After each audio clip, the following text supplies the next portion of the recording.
Isang makamandag na nilalang ang pinahuli sa atin sa loob ng bahay. Yan guys, nakuha na natin yung cobra. May tumawag naman sa aming team para magpa-search and rescue ng ahas dahil may nakikita silang mga pinagbalata ng mga ahas dito sa kanilang bahay. Ako lang yung pumunta dito dahil yung dalawa kong kasama na si Kim at si Macdon ay nasa gubat. Hindi kaagad sila makakapunta dahil malayo ang gubat at may ginagawa pa sila doon. Kaya pagdating ko naman dito sa lugar ay agad ko naman na sinimulan yung paghahanap. At ang sabi naman ng may-ari ng bahay, dito mismo sa ilalim na to, may kinukot-kot yung aso nila noong gabi. Pero hindi natin sigurado kung ahas nga ba yung kinukot-kot dito or mga daga dahil may nakikita din ako ditong mga daga nang naghahanap na ako. At pagtingin ko naman dito sa sira nilang ref, dito ko na nakita yung mga pinagbalata ng ahas. At dito mismo sa makina ng ref, nakita ko na yung makamandag na ahas. Medyo alanganin nga yung pwesto ko dito dahil masikip yung lugar. Kaya ang ginawa ko ay pinalabas ko muna yung ahas para walang sagabal sa paggalaw at hindi delikado. Kaya paglabas naman ito ay inipit ko kagad ito ng hook at pinapakalma ko muna para mas madali siyang hawakan. Naipig ko lang. Wala. Yan. Alin po kamo dyan? Ay, subod din na.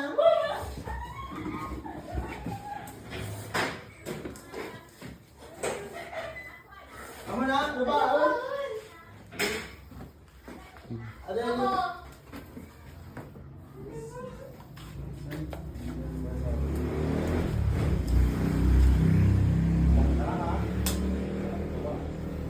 Pag nakakahuli naman kami ng makamandag na ahas ay ganito talaga ang ginagawa namin. Kailangan muna namin ito i-milking or tanggalan ng kamandag. Para in case man na matuklaw kami nito sa paglalagay sa lagayan, malaki ang chance na ito ay dry bite lang.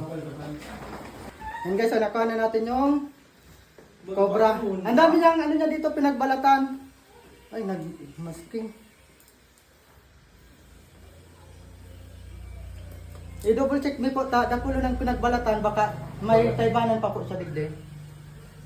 Double check na kayo sa taas. Pagkatapos naman namin na ipasok sa sako yung ahas ay nag-double check kami dito sa lugar. Baka hindi lang isa yung ahas na naninirahan dito. At wag natin uugaliin ang magtambak ng mga sira ng gamit dahil isa ito sa nagiging pugad ng mga daga. At ito naman ang dahilan kung bakit nagkakaroon ng ahas sa loob ng ating bahay. Dahil ang mga daga ay isa sa pangunahing pagkain ng mga ahas, lalong-lalo na ng mga kobra. Kaya kung may mga sira man tayong gamit, wag na natin itambak sa loob ng ating mga bahay. Mas maigi nang i-dispatcha na natin ito para hindi na pamugara ng mga ahas. Dito nga, chinik ko na rin yung iba pa nilang gamit para makasigurado na aalis man kami dito, wala ng ahas na naglulungga sa loob ng kanilang bahay. At napaka-importante din sa team na lahat kami marunong mag-handle ng ahas. Para in case man na katulad nitong wala yung mga kasamahan ay makaka-rescue pa rin ang isa sa amin. Pero pagkakompleto naman kami ay si Macdon talaga ang maghahawak ng ahas dahil siya talaga ang handler dito sa amin. At kami naman ang magse-search sa lugar. Hindi naman kailangan mag-agawan sa pag-handle ng ahas dahil ang bawat isa sa amin ay may kanya-kanyang ginagawa sa pag-rescue. At dito nga, chinik ko na rin yung kanilang mga sapatos dahil ang mga ahas ay may kakayanan na magtago sa loob ng sapatos, lalong-lalo na yung maliliit na cobra. Kung may makita man kayong ahas or pinagbalata ng ahas sa loob ng inyong bahay or sa inyong bakuran at gusto nyo itong ipa-search and rescue, contact lang po kayo dyan sa numero.